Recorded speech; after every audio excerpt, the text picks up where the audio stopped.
Welcome back to the Character Corner. These are your hosts, Chris and Deepam here.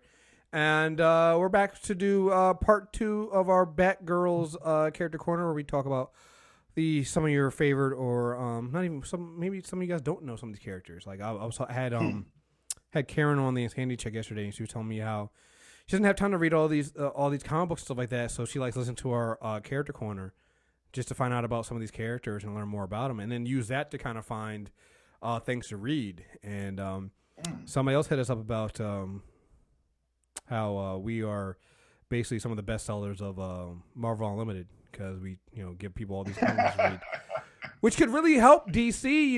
If you just had a DC Unlimited. And I had nothing to do with this rant. You all saw. I'm just saying. I don't understand why they won't do it. It's there. It just, I need that, because it makes it so hard. Every time we do a DC comic book character corner, man, it just, they make it so difficult. Good, like, oh wow, I need this. Everything seems so hard. I need to go find this one issue of Superboy to read. Oh fuck. Okay, I guess I gotta go. We're gonna. Sometimes it's not even on Comixology, which makes it even worse. But anyway, we're here to do part 2 of Batgirls. In part 1, we talked Barbara Gordon and Stephanie Brown.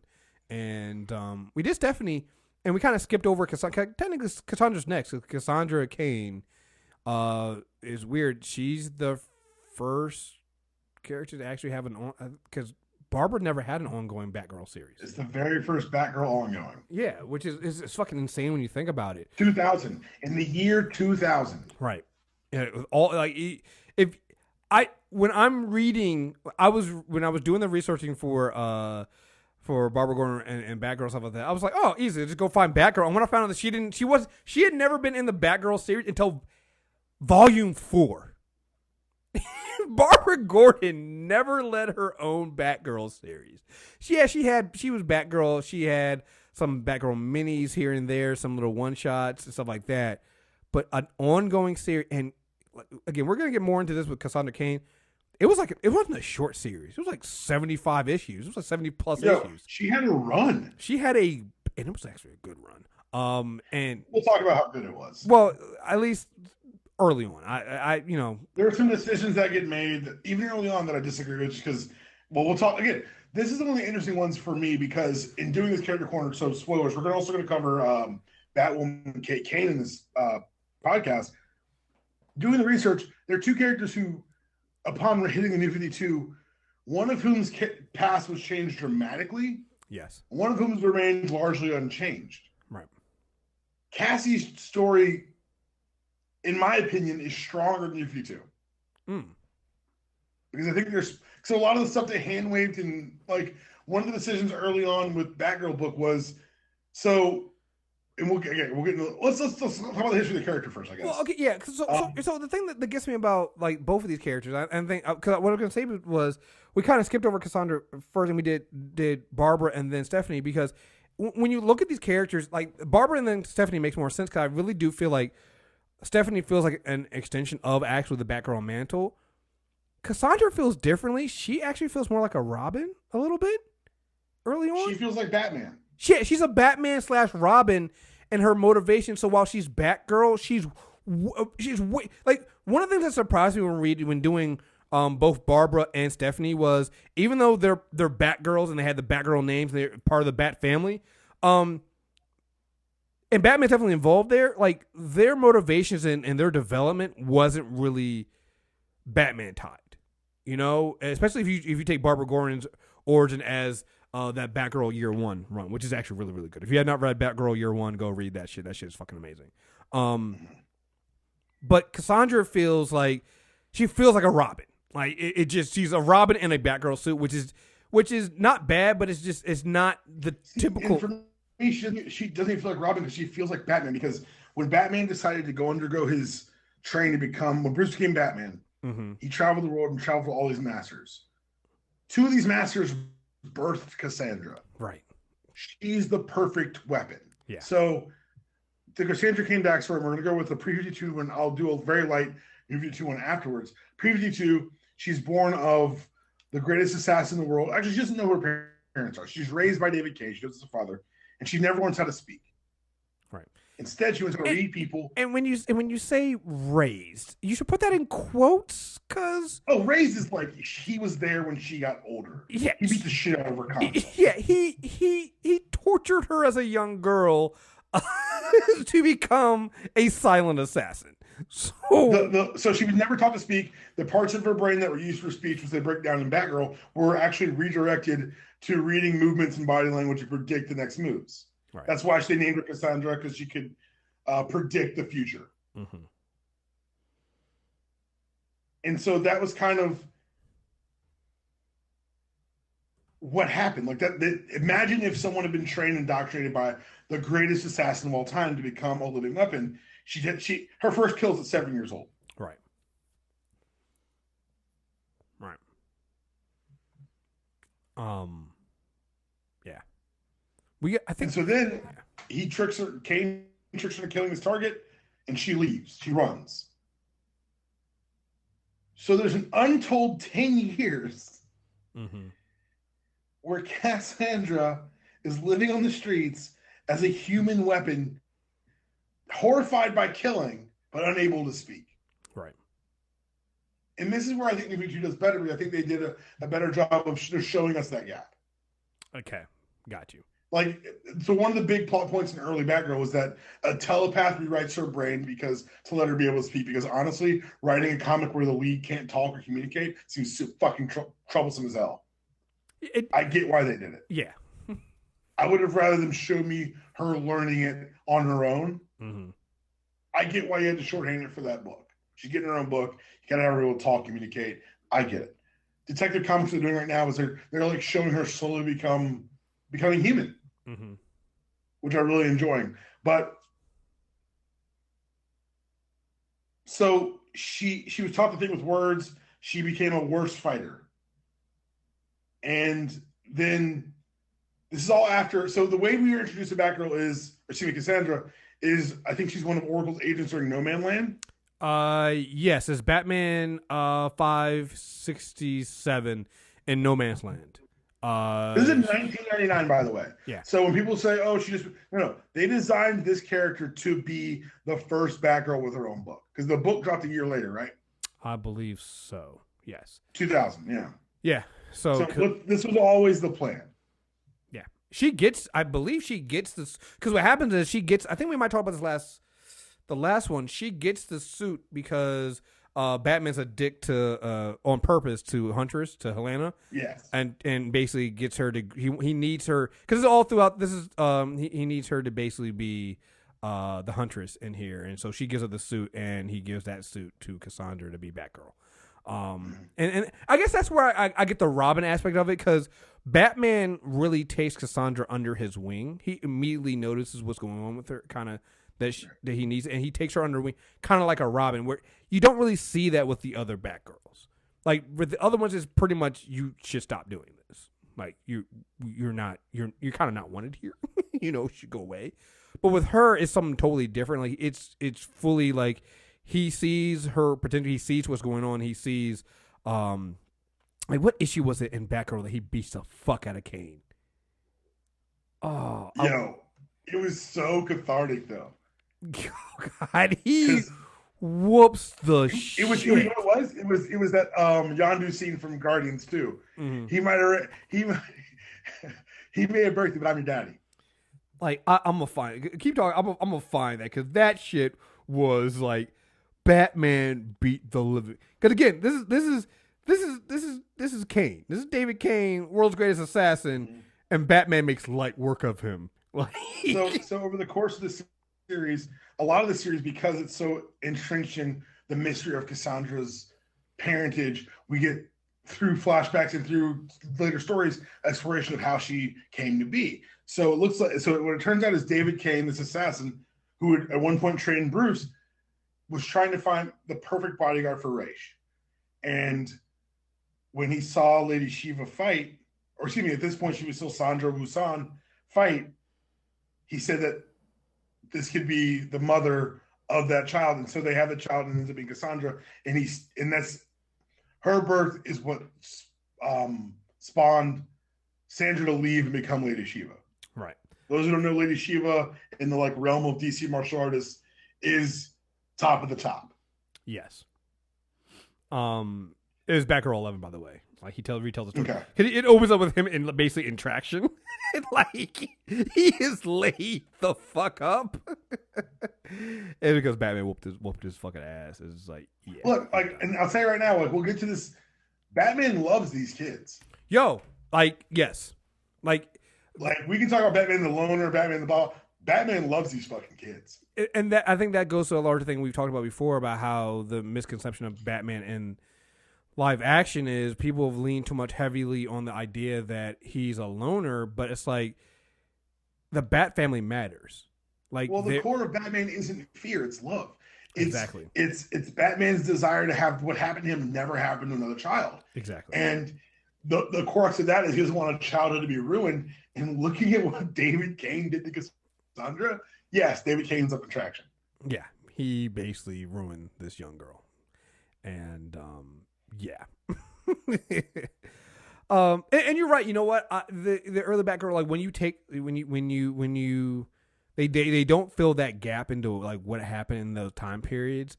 But I do like it because it's basically like Batman basically drops her off with Oracle and says, and you know what? It is weird. Like they do the because they don't do it the entire time where she can speak, because I think I want to say it's like it takes like 4 or 5 issues before she runs into the telepath who gives her the ability to speak. Right.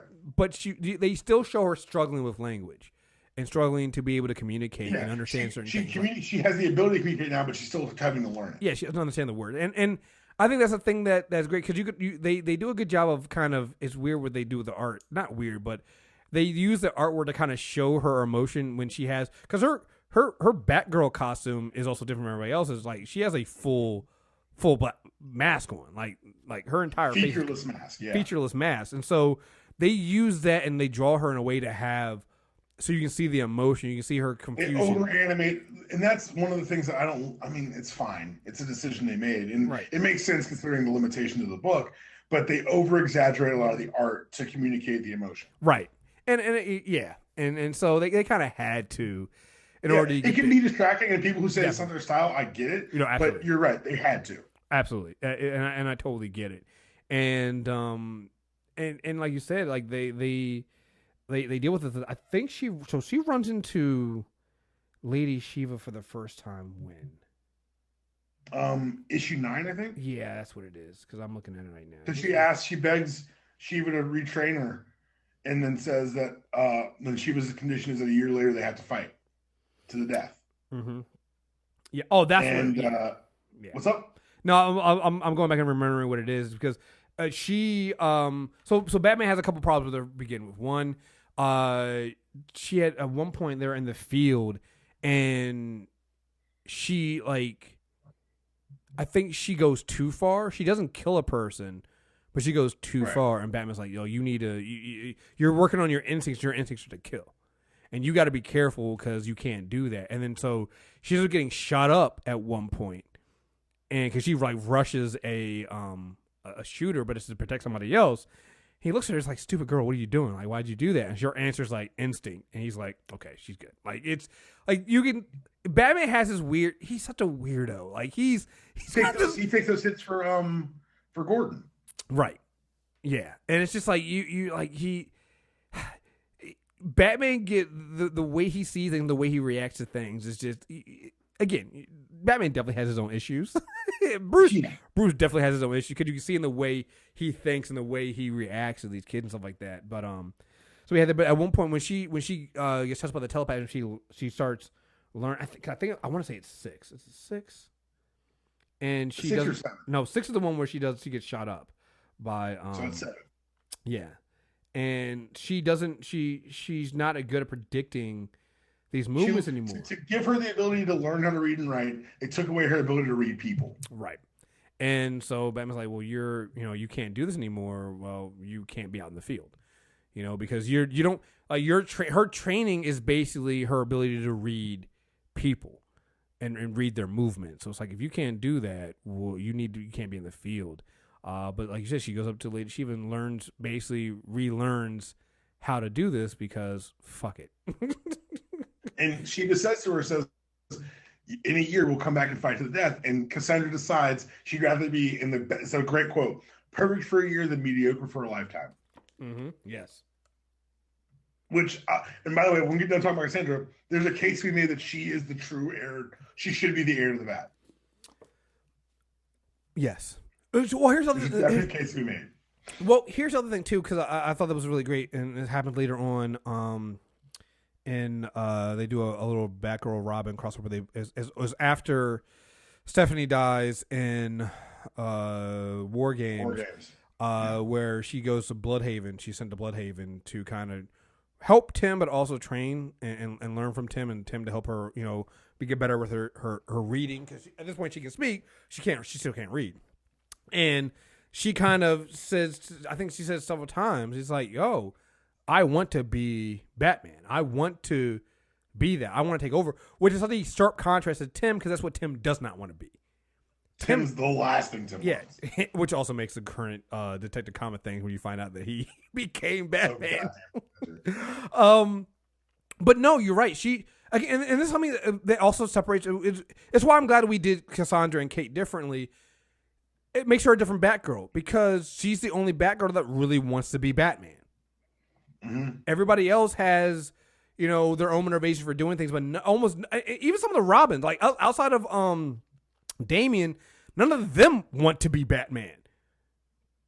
Cassandra does. She wants that ability. She wants to take over and have that and have and thinks of it an honor and wants to do that. Wants to become that, and that would be fucking awesome. Like you said, a case can be made for her doing that. But going back to some other stuff with her, I like her interactions with other members of the Bat family. Once in Batgirl Volume 1, she's dealing with Oracle. We talked about Stephanie Brown. I think we kind of mentioned a little bit with her relationship with Cassandra. The interesting thing about her, Cassandra and Stephanie is, and this is kind of an interesting thing with all the Batgirls and kind of Batwoman. Complicated relationship with their fathers outside of Barbara. Barbara has one that's that's the only one that has a stable kind of relationship with her father. Obviously, Stephanie doesn't. Her father's a criminal, supervillain. Cassandra definitely doesn't. Definitely doesn't. Because I think even in Batgirl, they kind of I'm gonna say they try to say that she wasn't even his biological daughter, but no, they kind of go back and say that he is. Yeah, they unretcon their attempt to retcon. Yeah, because at one point they said that she had just been. It was her and they were I think twin sisters, and Kane had forced them to fight to the death and took the sister that won. But they he killed Carolyn and left Sandra alive. Yeah, and became Lady Shiva. Yeah, and they retconned that to being no, he's definitely her biological father, and you have and Stephanie and her bond over that. At one point, you have her bonding with Tim over the fact that in that fresh that Batgirl Batgirl and Robin crossover between both of their books after War Games. This is a Tim who also recently lost his father too. Right. So he walked away from being Robin. Yeah, and so you have him and Cassandra bonding over that and stuff like that. So it's like you get these really nice bonds between her and the rest of the family, and well, I guess we can jump right into the volume 2 of this, the little short miniseries they did. Well, actually no, because that's a little bit later down the line after some other shit goes down with Heir. Another thing I read that actually was good, doesn't really, I don't think it really adds more to her character, but she's in it. It was a little miniseries they did, The Gates of Gotham. I read that. That's actually pretty good. I think this is a Scott Snyder book. Yeah, Gates of Gotham is with Dick as Batman, right? Yeah, and that's actually really good. That's a really good mini story. Okay, so we're moving. Okay, all right. So I just jumped forward with that because I feel like it didn't add anything to her story. I don't think. Okay. I read it a while. I just mentioned that was another little one there. There's a lot more that happens with Cassandra's storyline. I just wanted to throw that one out there. But again, it gives you a nice little interaction because I think that's her first interaction with Damien. I think it's around one of the first ones. So that's her. So you get Cassandra interacting with Damien, and you get her interacting with a Batman who's not Bruce on the cow, but is a dick. And I think again, you just see the different interactions she has with the rest of the Bat family. She fits right in there, but again, it feels so much different than the rest of the Batgirls we see handling this. Well, I think, and I don't like. I mean, she is a Batgirl technically. That was her title. But like I said, she is more she's the truest agent of the Bat that we get during this Bat family era. At one point, they had this thing called Justice League Elite, where I saw that. Where she becomes Batman's agent. So often in these stories in the mid to late 2000 or early to mid 2000s, when there was a spot where Batman needed to send an agent, he would send Cass. Yeah. Because there was no one there was no duplicity in Cassandra. She just wanted to be good for him. And so the end of her series is the first time, in my opinion, that you get kind of her acting on her own. She gets this evidence that Shiva could be her mother. And we as a story, we're kind of fed that and kind of know that, but this is the first time the characters come to grips with it. And she ends up going to the League of Assassins. Mm-hmm. And Nissa Al Ghul, the other daughter of Raish, says that Cassandra is the one who is all. Yeah, I mean, she shows. I love. She taking over the League of Assassins. Like the end of her book is her taking over the League of Assassins, and I can't stress that enough because she doesn't just take over the League of Assassins. She doesn't just win the leadership. She breaks Shiva's neck. Yeah, and leaves her hanging above the second pit. Before they fought, she said, "Would you ever stop killing people?" She said, "That's why I had you." Mm-hmm. And just like an issue, when we talk about that 1 year later thing, this is when she fights Shiva again to the death. She breaks Shiva's neck and refuses to put her over the pit. And put her and Shiva begs not to get put in the Lazarus pit. Then we get to 1 year later. She hangs her on a hook, though. She hangs her on a hook. She hangs her on a hook above the pit. Like it's they kind of imply. Yeah. They reveal later that she lived. But you're right. In the moment, you're like, "Wow, you could have just not put her in the pit." The hook seems a little much. Right. The hook just feels like over the top, Cassandra. You may be working some shit out. You might have mommy and daddy issues. Problems with the character. You said what now? We get the biggest problems with the character. The year later, 1 year later. 1 year later, you sons of bitches. Yeah, that. I'll be honest. It's bad because she doesn't just come back as a villain. She comes back as a villain who pontificates. Who fucking gives speeches while fighting? So can I be honest here? You didn't read it. I did not. I read the wiki stuff on it because here's the thing: when you do any research on Cassandra, everybody hates that shit. There's a reason because it's bad. Yeah, everybody hates it, and she ends up working with Deathstroke and his Titans East team. Yeah, but then it's been revealed that she's been drugged the whole time, and it's. So like this character's written so inconsistently. After 1 year later, it broke my heart because that, like, you're right, that Batgirl runs a fucking run and it's good and strong, and then and that's why I say it's like that again. We got it. I can't understate it enough. Like, artwork aside, some of the decisions they had to make aside, I had to stop reading it because I knew I had so many other things I had to get into. But at some point I'm gonna stop, and I might make it a comic book club at some point. I'm gonna go back and I'm gonna read all because it's good. And like you said, like when I skipped to like the last 5 issues to get the end of the run, and it ties into what you were reading at the beginning. It really does.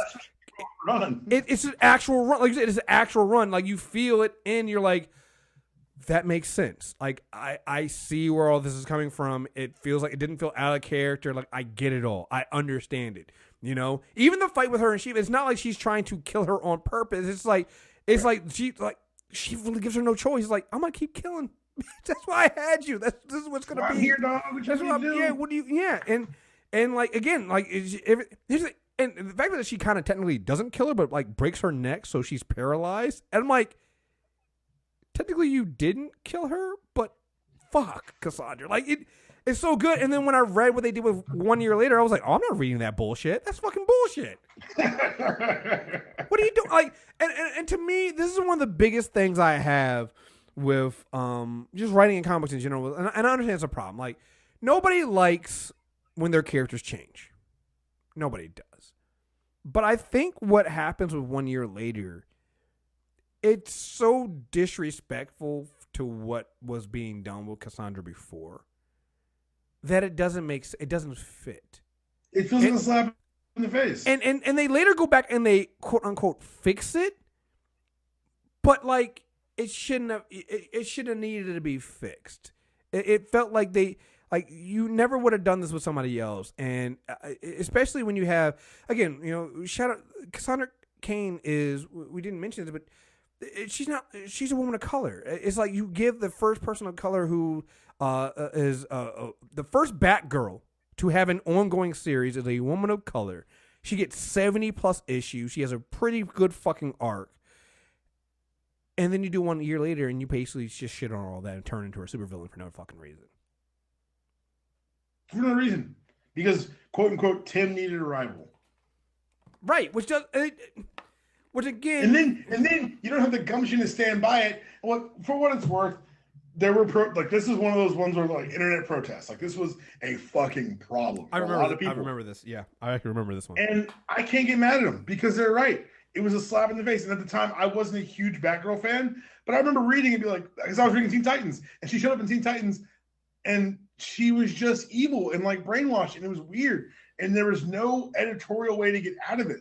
And so everything just looks uglier and uglier as they kept going. So eventually, at the beginning of the Batgirl run that we covered with Steph, she ends up giving up the mantle because she's quote unquote disillusioned. Meanwhile, the rest of us who've been reading Cass are like, she would never quit. Mm-hmm. So they have to go back again. And then the Red Robin series, during the Return of Bruce Wayne miniseries, it's revealed that Cassandra's disillusionment was a ruse and that she gave the mantle to Steph because that's what Bruce told her to do if he ever died. Like, what the hell? Like, how about you just act consistently with the character? You don't have to lie to me later. Right. Like, how about that? Isn't that crazy? Oh man, you're asking for a lot there, man. It's like I don't know. Like, apparently, shit. Now I can't remember if so was that before or after they did basically gave her Volume 2 of Batgirl? Because Volume 2 of Batgirl, Steph? Yeah, no, with so Steph is Volume 3. Yeah. Volume 2 of Batgirl is the 6-issue miniseries where they have Cassandra going after Kane and Deathstroke. Mm-hmm. I have to remember. I can't remember. It's before. Oh, this happens before she gives the mantle to Steph. So the Volume 2 stuff. Yeah, so that one they come in and try to fix that because again, they reveal that she was brainwashed. It was that Kane and Slade worked together and they I think Deathstroke shot her with some kind of. They go back and retcon all this shit. They shot her from a distance because he knew he couldn't face her one-on-one, so he shot her from a distance with a dart. That kind of they used some drug to brainwash her to do all the evil stuff that they had her do, where she killed a bunch of people and stuff like that. And so in Volume 2 of Batgirl, it's been revealed, and she's back in the Bat family. Bruce has brought her back in. Dick doesn't trust her, and she's basically trying to work her way back. I think this is at the time when he had put her on the outside. This is Batman the Outsider's time. He had put her on the Outsiders, and she's also working. She has this, I think, like I said, I think it's 6 issues. It might be a little bit longer than that. It's not a long run, but it basically goes through her trying to track down Deathstroke and her father Kane and kill them for what they did to her. And it's basically their way of cleaning everything up. And I can't remember who the writer. Let me see if I can find who the writer was. I think I hold on, let's see. Because they're basically trying to clean it up so that Adam Beechin. Yeah, so Adam basically goes through it and cleans it up to make it seem like she's one. There's a couple things that happen with it, and I like this. I like the 2 Batgirl runs. I think are good. Like this is 6 issues, and what they do is they clean up the fact that they have her running into another one of her sisters, Marquis, who was another one of these girls that was trained by Kane and Deathstroke, and she's working. And then they also have Ravager show up. They have Rose show up, and Batgirl ends up turning out to be the one that's most the most well-adjusted compared to those other two. And she doesn't kill. She finds out. She finds Slade. Slade's like, oh, I'm out. I'm not dealing with this shit. They're on to us. I'm done. I don't want none of these problems. Tell Kane you're on your own. Kane decides he's gonna go and try to kill Oracle. Batgirl shows up, stops him, and she was gonna let him die because she's still at this point thinking she has to kill him. And this entire time, Dick's never trusting her the entire time. Tim and Batman are in the area, and they're going in there, and of course, Batman's watching the whole thing from a distance because it's Batman. And she ended up kicking Kane off the ledge, but he grabs on, and she's thinking about letting him. She's thinking about either one stepping on his hand and forcing him to fall off and die, or she's like having the conversation like, well, if I don't do anything, I technically haven't killed him. And the last minute, he's slipping, and she reaches over to try to grab him, and she doesn't grab him, but it turns out that there's another ledge there, and so he doesn't fall anywhere. And Batman goes and it's like, no, you did the right thing. She's like devastated that she almost killed him, and he's like, no, it's understandable with everything they've done to you. You try to do the right thing. You try to save it. Tim and I both saw that, and he also does the right thing. And it's like, because also during this run, Alfred makes a point, I think in issue 1. That listen, she's been a part of the family for a long time now. Because again, this is 2009, so remember she's first introduced in 1999. So it's been 10 years. She's been a part of the family for a long time. We don't have her pictures up. She's not really part of the family. We even have pictures of Jason up. Like we don't really include her in the family. So at the end of the run, you have Bruce telling Cassandra like, I'm gonna officially start the adoption process so I can adopt you. And officially so this issue, I actually like the 6 issues. But I don't even like the 6 issues. I love that moment though. That's a great moment. Yeah, like it's a great moment. But I feel like I like the 6 issue because it's them trying to fix the horrible mess they made during 1 year later. And I actually enjoy their own mess. Like you're right. You're right. It's their own mess. They did it, but like I liked it. I liked because it goes back to establishing why Cassandra isn't the same as Rose. She's not the same as Marquis or any of the other girls that have been there. She wants to be better, and it's no. Like, at one point, they even have Oracle kind of hoping a little bit like, would I have done the same thing? What if I had the chance to go and kill Joker? Would I have done? Like they have these things, and you see Cassandra making the right choice. And so I don't know. I enjoyed those 6, but like you said, it's not a continuation of what was done in Volume 1 because they had done a year later. And so it could have been better because it could have been like more Cassandra being, growing as a character, but we kind of had to take the 6 issues. I think that's why it's only 6 issues. We had to take these 6 issues to kind of go back and repurpose the character back to what she was and kind of ground her again as part of the family. And again, it's DC's fault. It's their fault. It's all their fault. Like they should never have fucked up and done that shit. So yeah. And then, like you said, she gives up the mantle. She goes on her own. She's in Hong Kong living. Then she becomes then during Tim's Red Robin run, he seeks her out and says, Bruce is back. It's a wrap, like welcome home. And she joins the Batman Inc. So for those who don't know, at this point in time, Bruce Wayne's come out and admitted that he's funding Batman and is funding Batman to go global. So she becomes an agent of the Bat on a global scale, breaking down heroin operations in Hong Kong and a Batman Inc. I think number 6 it was. Yes, that's and then that's when she appears in Gates of Gotham. It's her, Red Robin, Damian, and Dick. Which, by the way, just like a nice warm feeling to have all the family together again. Yeah. And like I said, that's a really good story too. Like if you want a nice little, because it's one of those things you get to the end, you're like, holy fuck, like oh shit, like it's a really good. It shows you that's why they gave Snyder Batman #2. Yeah, no, it's a really good fucking story. Oh, you're right. Yeah, I guess that does. Yeah, that's a good. For those who don't know, like this was his informal. So they gave Snyder. So he'd been writing. He'd been writing 2 other books for DC. Excuse me, my brain escaped me, and he won an Eisner for an indie book. And so they gave him Gates of Gotham and said, write Dick. And he said that's when he fell in love with Dick as Batman. And then they came and said, do you want to write Batman? He says, yeah, of course I do. He says, well, it's going to be Bruce. It's going to be launching on our new imprint. You're writing Batman #1. And he said, wait a second, because there hadn't been a Batman #1 in a very long time. Right. So the weight of saying, for those of you who want to, how did this relative unknown get this job? Gates of Gotham's how he did it. Yeah. No pressure. No pressure. Just, none. You're gonna pressure. You're gonna write a Batman #1. And then Cassie's used again as like the penultimate arc of Red Robin, which is a run that, have we done the comic book club on that yet? I don't think we did, but we should. If we haven't, we should. Yeah, we should. It's that Red Robin run is really, really good. Yeah, we'll do one. Let me make a note. Of myself. We keep saying there are things we're gonna do comic book clubs on. We still got to do Superior Spider-Man. But yeah, no, we're definitely got to do that. So, and she's very integral in the end of that series with Tim, and then we get New 52. So, have you read any of the New 52 stuff? I don't think I did. Okay, so they've taken the original story. Go ahead. I know how they changed a little bit around, but go ahead and fill people in on this. Yeah, they've tied it more into the mythos, in my opinion, of deeper Batman and Robin. So. We've been on this show before and decried the advent of weekly series or bi-weekly series, whatever it takes to tell a long story. But there's a story called Batman and Robin Eternal, and they use the fluid continuity New 52 to tell a story that spans from Batman and Robin when it's Bruce and Dick all the way to Bruce and Damian.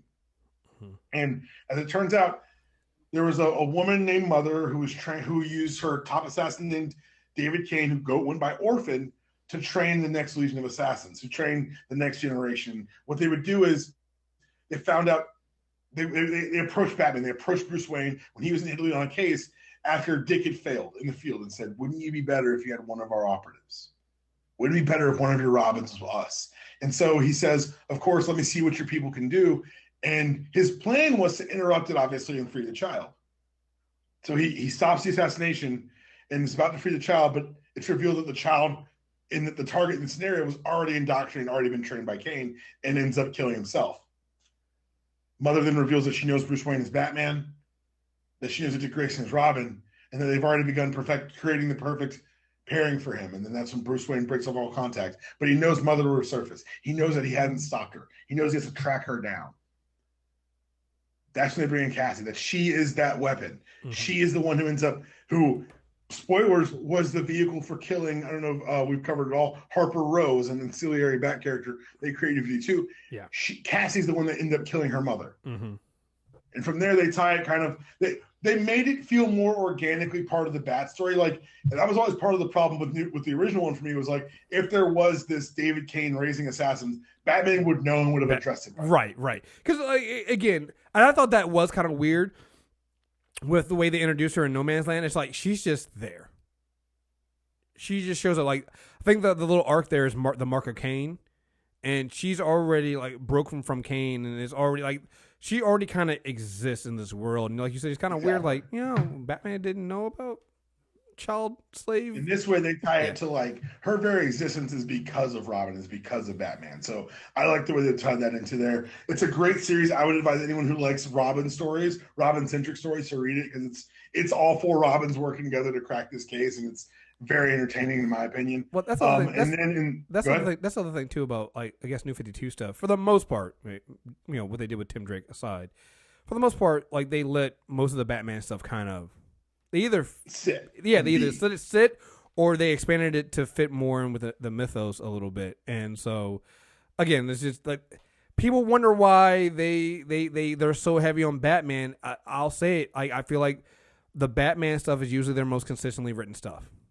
Well, it's hard because, as we saw, and without going into big of a tangent on the things that we've been watching lately, it's hard to do unpowered heroes around powered heroes. And what the Bat family does, because they're all unpowered, you have to make them interesting. Mm-hmm. You have to differentiate them. You can't just give them all power and say, I've got different personalities, make the contracts different. Go have fun.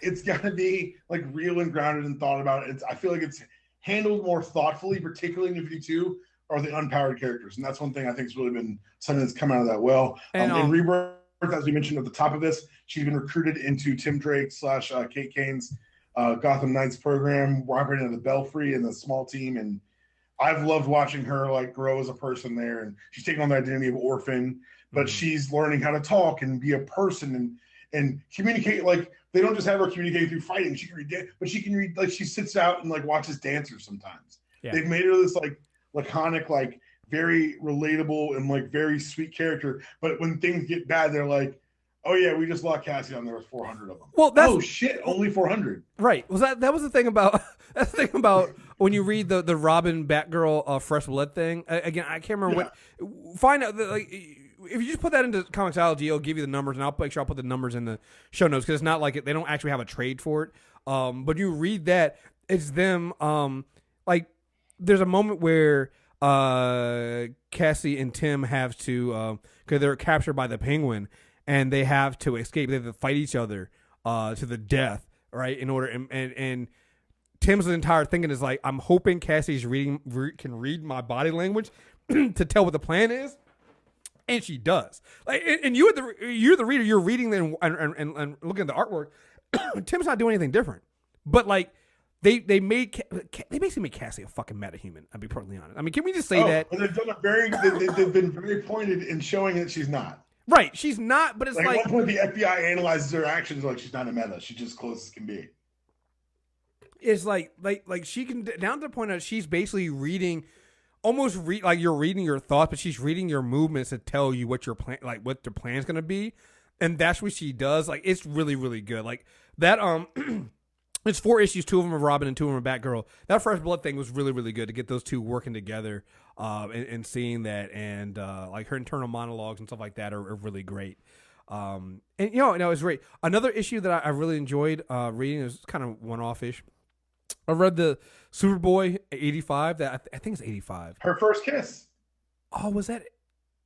I don't think that was. Wait, 85. Is that the one? Hold on, because they meet on a cruise liner. I forget what's the mini. Maybe it's a mini. Maybe it's a crossover. But that's her first kiss. Is Kane. Yeah. So I think that's the other one.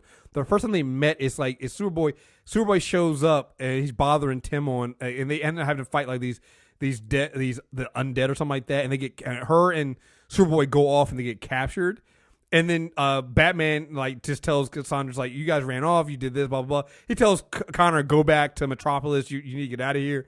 Cassie, you're gonna have a punishment. Batman basically scolds her, basically gives her a punishment, and Connor shows up and yells at Batman like, no, whatever she gets, I get twice as much. It's adorable. and in the background, Tim's going, no, don't ask for that, don't do that. It's really great. But no, yeah. I like, again, having her interact with other people is really, really great. And so the Superboy stuff, the Connor Kent stuff was good. She's in Batman Gotham Knights here and there, but nothing like, I don't think there's anything really significant for those issues. I'll make sure. You like Cassie Cain, go read Detective Comics. They're doing a good job with her. They're doing a great job with her there. I really liked what they done with her. And again, outside of what they did with that 1 year later stuff. So yeah, there's that. Anything else with Cassandra before we move on to that's my Cassie stuff, man. I'm a huge it reminded me why I like her, man. This whole thing. Yeah, I am definitely a huge Cassie fan, and I like the fact that it's I like this fact, but then also you look back at it and you're like, damn, I can't believe it. Like it was it was 2008 when they finally gave Batgirl her own ongoing series. Yeah. I mean, that's absurd. I'm glad they did. I'm glad they gave her 70 issues, but we've talked about this. Like the as much of an icon as she was made to be on the original Batman television series, as much of an icon she's been in other media and some of the comics. Her first ongoing was 2000. She's been largely disrespected by DC. Yeah, it's one of those things. It's one of the interesting things I found during the reading. So, all right, so let's get into. Did we? I mean, we're gonna get into Kate here, but did we ever mention Kathy at first? Did we ever do the original? Yeah, we mentioned Kathy, the original iteration of Batwoman or Bat Girl. Yeah, I couldn't remember if we had done that or not on the last issue, but I mean, it was funny because she was brought up in the Golden Age, and so was her niece, Kate. Bat Kane, who eventually got retconned into being Flamebird in some of those Titans books that aren't very good. Yeah. But for years, this identity, Kathy Kane, who was introduced in July 1956, sat on the shelf. Yes. The idea of Bruce having a cousin who would also be a hero, shelf, unused. She was touched on, I think, very marginally in Crisis, right? But Kane doesn't be reintroduced in continuity until 2006. Yeah, and which is batshit to me. Yeah, it's crazy. And they announced her when they announced her. They're like, she's gonna be Jewish. She's gonna be a lesbian, and I like that aspect of it. There's a controversy that comes in later on with that. That again, this is one of those. Again, these companies sometimes get. We were talking about this beforehand. Marvel gets in its own way sometimes, and DC definitely shot themselves in the foot right here with this. This is what they did with Batwoman and the controversy that we'll get into later. It was such an unforced error. No, it wasn't an unforced error. It was a we're winning by too many. Let's shoot the other team's goal for a while. Like it made no spoiler alert. They wouldn't allow the creative team to marry her long term girlfriend. And again, it's not like they were ever like shy about her being a lesbian in this in continuity. So for them not to let her get married, it was strictly the marriage thing. It made no sense. It's like what. It will never make sense. The more you think about it, the angrier you'll get. No, it was like no, it was so bad. But anyway, so we get Kate, and so again, an interesting thing about what they did with Kate here, when she first arrives on scene in her first appearances, she again is one of the things. She's not a Batman sidekick. She's actually a Renee Montoya sidekick. Yo, she first shows up in 52 as like the ex. Yeah, she is the ex of Renee Montoya, and those original issues of 52. And I don't have them all listed here, but I'll make sure I list them in the notes. I when I read them, it's like it's just a Renee Montoya story. Which what this got me thinking at some point, because we're gonna do Batman at some point, but at some point down the line, we should do like adjacent characters in Gotham. Just we'll call it Gotham Central. Yeah, let's call it Gotham Central because because that's what Gotham should have been on Fox. I'm sorry.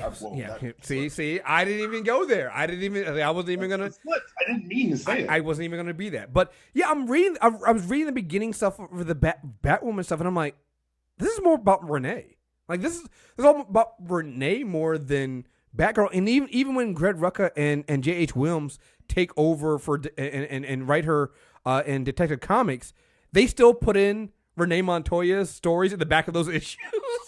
And so because you got to remember that at this point Montoya was an established, she'd been basically the lead of Gotham Central. Yeah. She is someone that the audience knew. And Kate Kane, let's be real about this and let's tell the real story about the creation of this character. They planned to put Barbara out of the chair. Yeah. The suit was designed by Alex Ross sometime in 2006, and it was designed not 2006, 2009, in 1999, they were going to put Barbara in the chair. Alex Ross redrew the Batgirl suit, replacing all the yellow accents with red, and this was going to be her suit.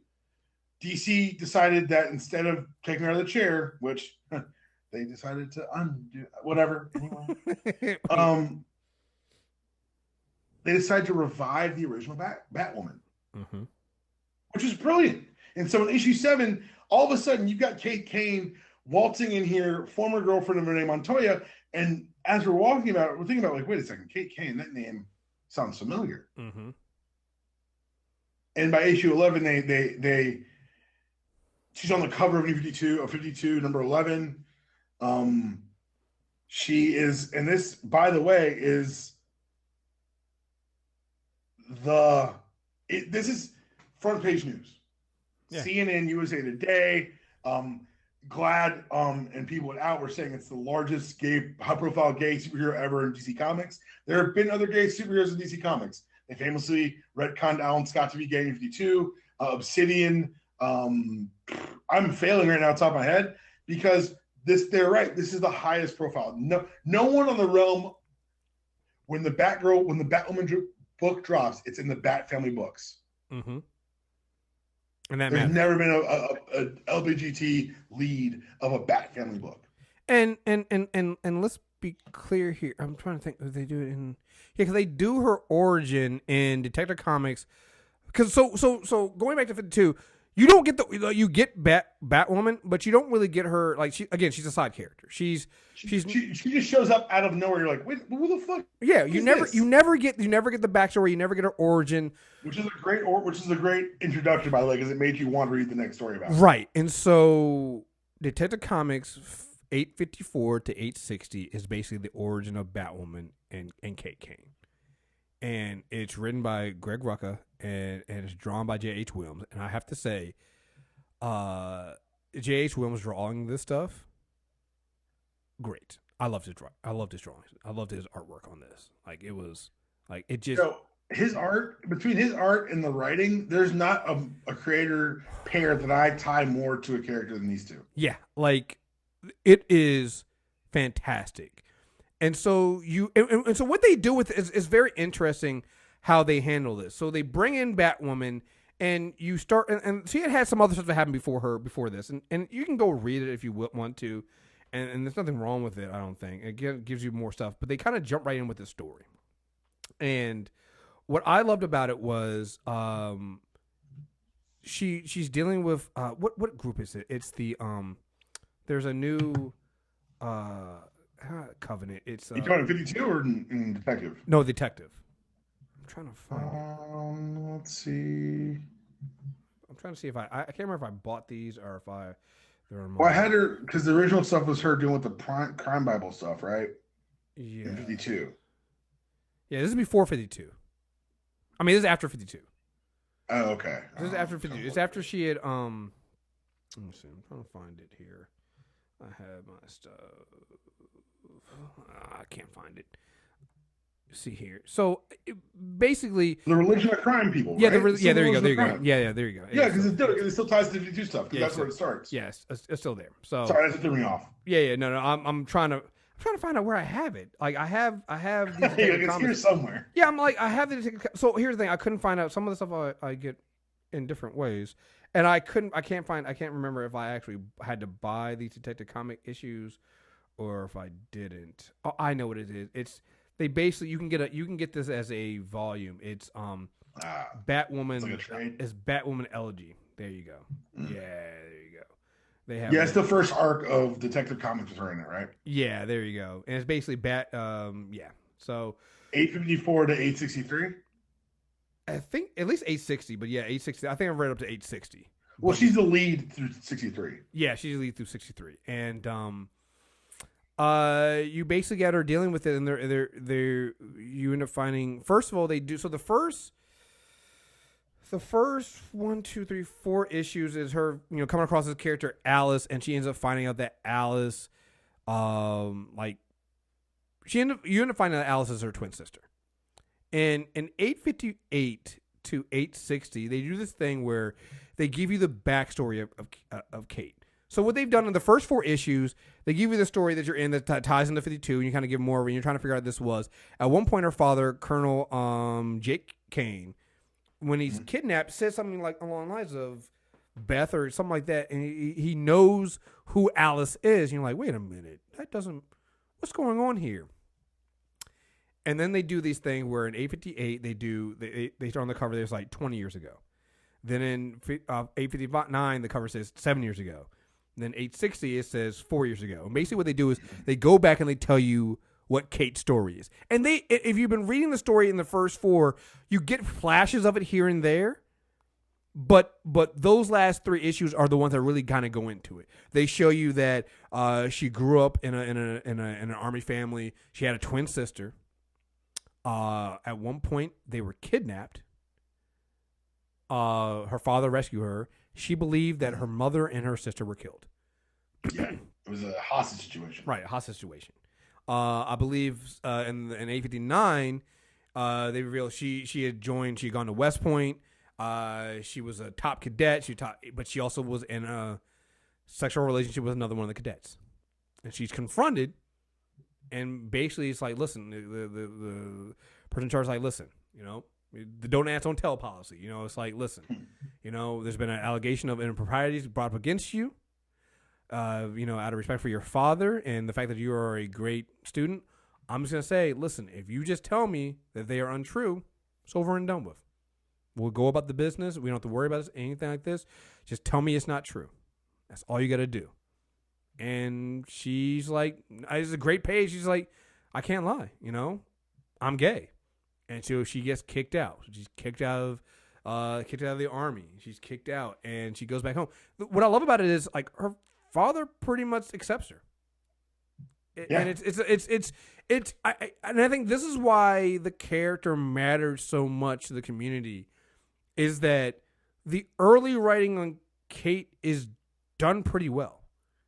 It's so good. And that's one of the reasons why I'll always make that case of like, let a writer tell his fucking story. Yeah. Like it is done really well. Even when they get down to like the only time Batman is mentioned in this one, I think in that issue, either 58 or either 59 or 60, early in 60, she's attacked by a mugger and takes him out, and Batman shows up.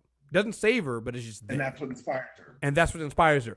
That is it. That is the only connection to Batman in her origin. She then basically uses that, and her father, because she's going out and doing things. Her father kind of finds out that she's been stealing some military grade stuff from the base to go out. And she's like, "Listen, this is what I'm gonna do. I'm gonna get you trained. I know some people that can train her." And he lets her go off, and she's like gone for like 4 years or so, and she trains. She trains like basically like a special forces operative to take over this. And that the time she's gone, he builds out her own little bat cave.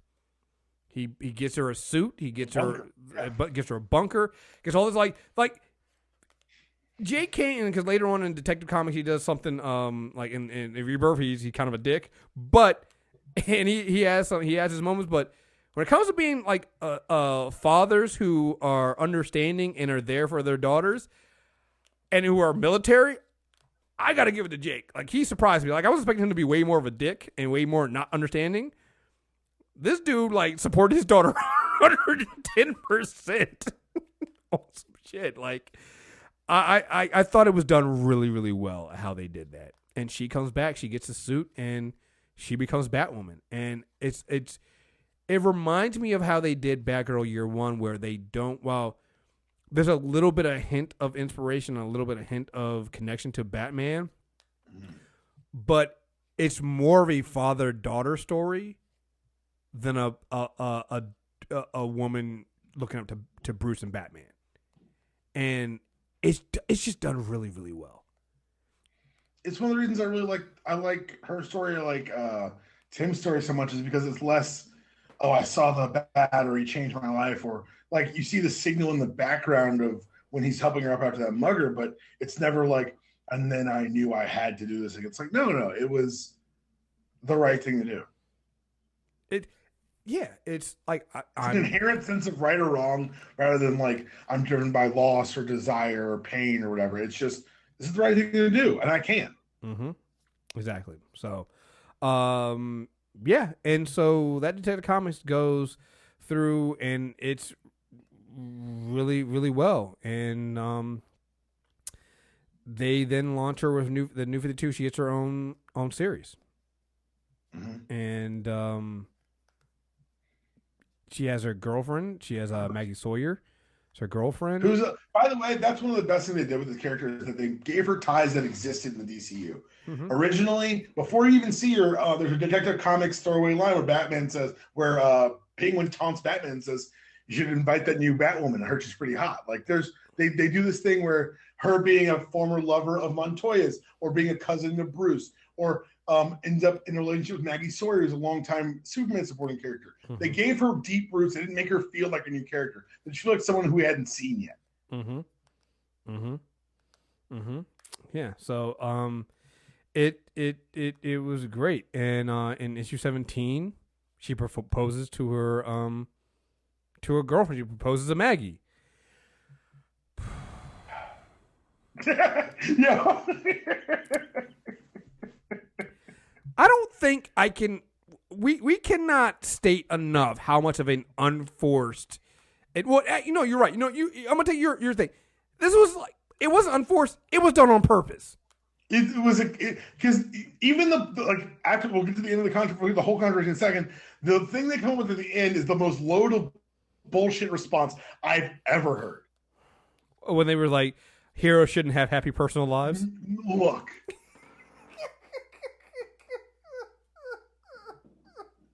Marvel's like, you know that being married doesn't make them happy.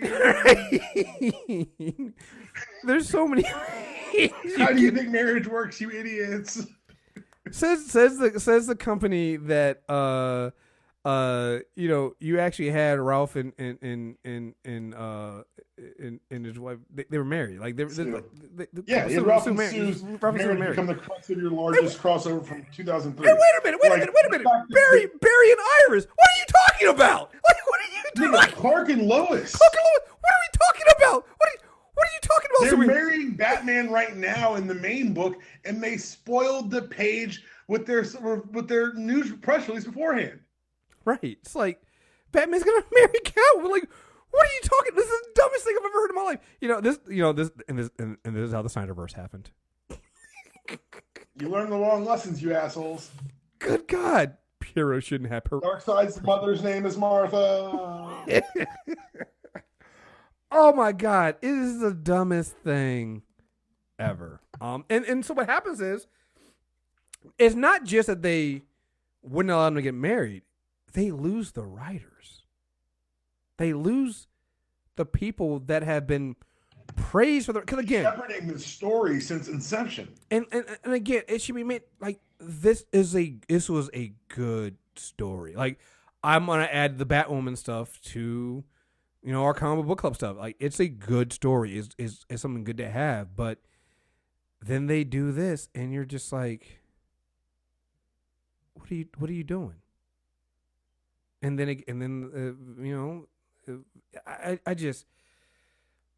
this is again, like you said, not every internet controversy where people get mad at certain things in comic books matters. Like, I think there's a current one right now where some two woke black folks are mad at Black Panther because apparently black people can also be colonizers of stuff, and I'm just like, you guys are idiots.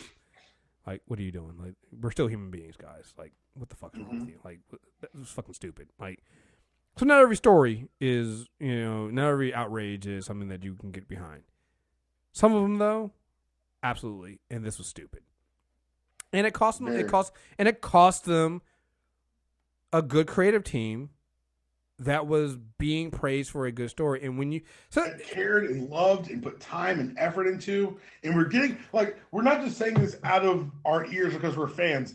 They were receiving awards and accolades from beyond the comic book industry for their handling of Kate Kane. I remember this controversy when it happened, and when they left the book, it was a huge thing, because, like you said, like this was a good story. Like, and when you read this stuff, it's really good. It's handled really well. It's drawn really well. Like, everything about this was just done really well, and DC fucked up here again, and they didn't need to. So, the book gets canceled at 40. But I like that before this, I mean, Kate is established being able to hold her own. Like, she's a solid character on her own with a life, and her dealing with these things. It's like, I don't know. This idea of superheroes shouldn't have, like, what you really mean is the Bat family. That's what you meant. Mm-hmm. That's what you really mean. And you really mean Bruce. But like we said, even that has been changing over the times. And I think that's one of the things that... Happy doesn't mean happy. That's one thing. And I think that one of the things we're going to do, and we'll talk this up when we wrap this up about the next character corners. We're definitely still doing our Batman character corner. What I'm really excited about doing with the Batman character corner is there's a lot of misconceptions about Batman. And I think one of them is this idea of what his personality is and what his life is outside. Like, that there's no interest in Bruce Wayne. And I think that over the last few years, the people who have written Bruce have realized that you have to make Bruce as important as Batman and make him matter and shape him as well. And you need to give him things outside of just being, Batman. And make Bruce Wayne matter. And when you do that, that also means making sure that the other people in the Bat family, the other characters in the Bat family, have that too, and I think that it's weird. The Bat family books are usually some of the best written books, but it also means that because they're the best sellers and they're the best written books, that I think sometimes DC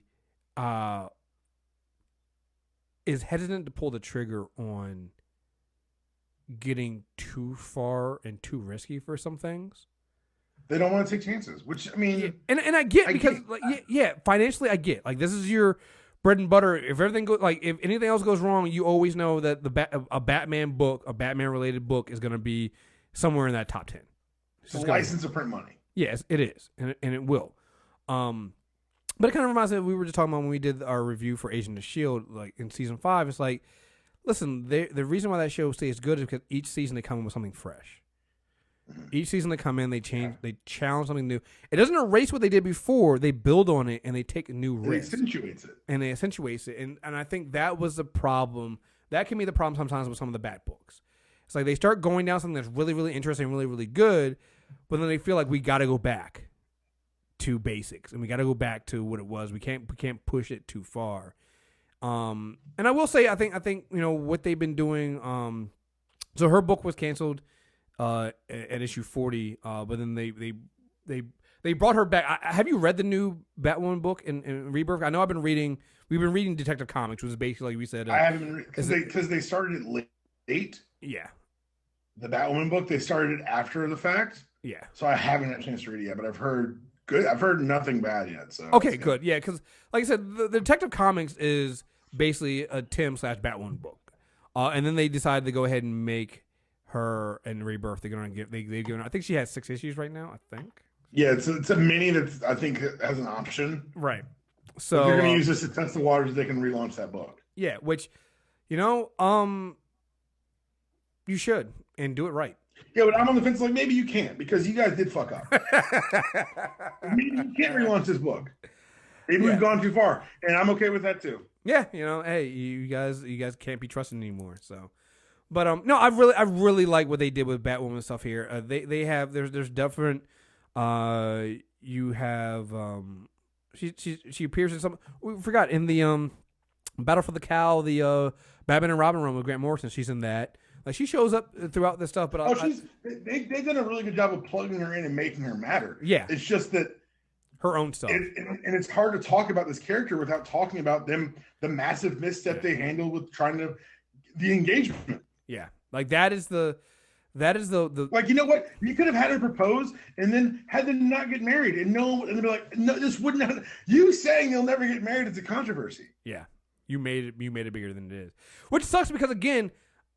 We're being down on that part, but again, that I want to say that doesn't happen until what issue is that? That's a ways in.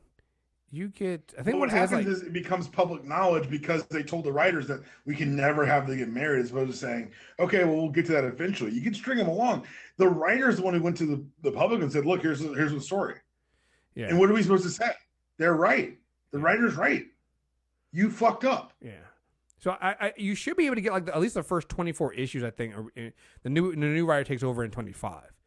But that's you just get the first 24 issues and it's a good story and it matters and I really like it. So I don't know, man. It does kind of take something out of it when you realize that they fucked up this bad. But overall, Batman was a good character. It's weird. I think some hesitation for some people when it comes to Batgirls and Batwoman and things like that is you have the Bat name, and so people immediately think Bruce, they think Batman. But what I like is, again, not saying that there's no connection to the rest of the Bat family. A lot of times with these books, man, they're heavily not, and they do a good job of trying to make sure that they're separated from Batman and that they're their own characters. So I think it's really good, and at least read the first 4 volumes of Batgirl. I think even the first 5, because even when the new writer comes in, I think it's still 5. But I think the last volume is the one that the fans don't really like and are not a fan of. And so what have you thought about? What do you think about her portrayal in Detective Comics? I like how they've kind of given Jacob Kane something to do. Yeah. So I really like how they have her in.